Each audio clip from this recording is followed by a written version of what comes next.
Terima kasih pemirsa, Anda masih bersama kami. Sejumlah warga negara Indonesia yang tinggal di Eropa berdatangan untuk membantu proses pencarian Emeril Khan Mumtaz. Salah satu yang datang dan ikut melakukan pencarian adalah Baruno Wironugroho. Untuk mengetahui perkembangan terkini proses pencarian, kita akan langsung bergabung dengan Mas Baruno. Selamat petang waktu Indonesia, Mas Baruno. Selamat petang, Mbak Vita. Iya, Mas Salam Baruno, kenal. salam kenal. Terima kasih banyak sudah meluangkan waktu untuk kabar petang, Mas Baruno. Jadi Mas Baruno ini Sama-sama. ikut proses pencarian dari awal ya, dari hari pertama, hari Kamis, itu betul? Saya tidak memulai pencarian dari hari pertama. Kan Oke. kejadiannya hari Kamis kan. Hmm. Nah, saya itu ikut jadi relawan itu kemarin, jadi hari Sabtu. Oke. Dan hari ini rencananya masih akan melakukan pencarian lagi. Jadi kami ini dari relawan masyarakat Indonesia yang tinggal di Swiss dan sekitarnya.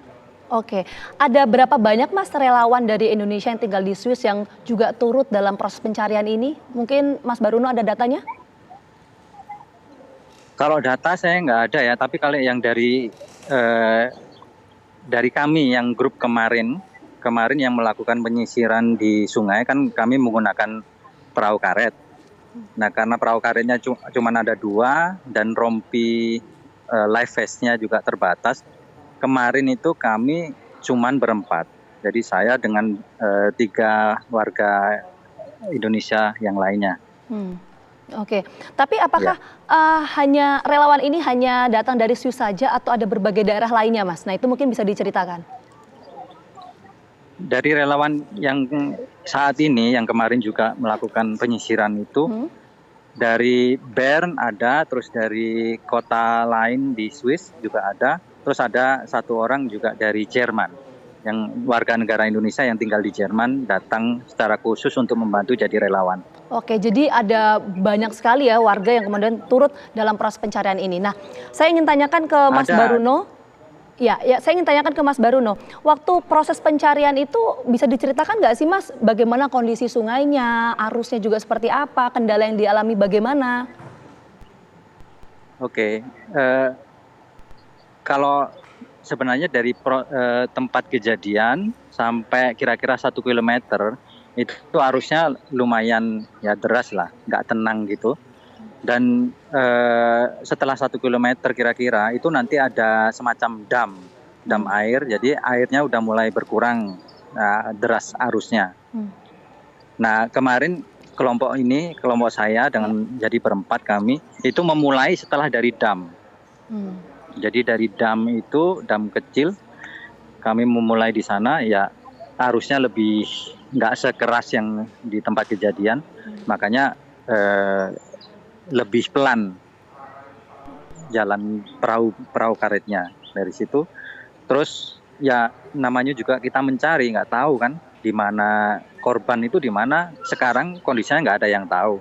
Jadi proses pencariannya kami ya menggunakan perahu karet hanya melihat visual ya. Jadi lihat kanan kiri gitu, dibagi kan ada 2 perahu bot. Kemarin kami mencari ada yang sebelah kiri, ada yang sebelah kanan, cuman melihat aja dari kondisi yang ada gitu loh. Sampai akhirnya ketemu yang dam yang besar. Dam yang besar itu juga kami ketemu di sana, berhenti dulu melihat dia di sana, terus ternyata damnya ada beberapa menit itu dibuka, jadi kami mencurigai juga bisa ada kemungkinan gitu. Ada kemungkinan itu semua yang dialirkan juga lewat dari dam yang besar. Jadi tidak ada fokus atau titik tertentu yang menjadi fokus tim relawan dalam proses pencarian ya Mas Baruno ya, itu dulu yang harus dipastikan. Kalau grup kami itu kemarin tidak di tempat yang fokus kemana gitu, hanya perkiraan yang belum disisir oleh baik pihak dari kepolisian Swiss, baik dari KBRI atau dari manapun yang kira-kira belum, itu kami lakukan gitu. Jadi kemarin itu dibagi-bagi, makanya kami memutuskan untuk daerah sana karena memang belum dibagi, belum ada yang ke sana gitu. Intinya di situ. Ya, pembagian tugas ini penting karena kan kita tahu bahwa Sungai Are ini kan merupakan salah satu sungai terpanjang di Swiss kan. Nah, yang ingin saya tanyakan juga Mas Baruno, untuk suhu kemudian kedalaman dari Sungai Are ini seperti apa sih Mas? Kondisi lapangannya? kedalamannya sekitar 2 meter, 3 meter, tapi ada juga yang memang kayak dangkal gitu, ada bagian-bagian tertentu ada yang dangkal. Suhu Dangkal tuh saat berapa, ini Mas? memang ada yang kurang dari 1 meter gitu, Oh, ada. oke. Ada yang kurang, ada. Jadi juga untuk jalan gitu juga ada. Oke. Tergantung lokasinya di mana, karena panjang kan sungainya. Nah, untuk suhunya memang kalau untuk orang Indonesia itu juga lumayan dingin, apalagi hari ini ya. Hari ini suhu airnya itu diperkirakan sekitar 13 derajat Celcius. Oke. Nah, Sungai Are ini memang sebetulnya diperuntukkan bagi orang umum untuk berenang di sana atau memang seperti apa sih, Mas, kondisinya sebetulnya? Iya, memang ini sungainya untuk umum. Jadi siapapun yang ingin berenang di sini atau bersenang-senang atau naik boat gitu diperbolehkan, tidak ada aturan khusus gitu. Jadi saya lihat hari ini pun walaupun cuaca seperti ini airnya dingin, ada juga orang yang tinggal di Swiss, bukan WNI, tapi orang yang sudah biasa berenang, ya mereka berenang aja karena Oh, udah oke. biasa kan. Oke, baik.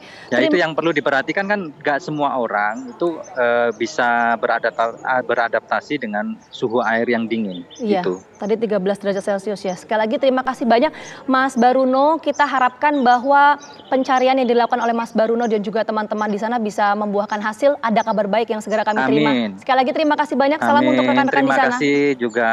Ya, terima kasih.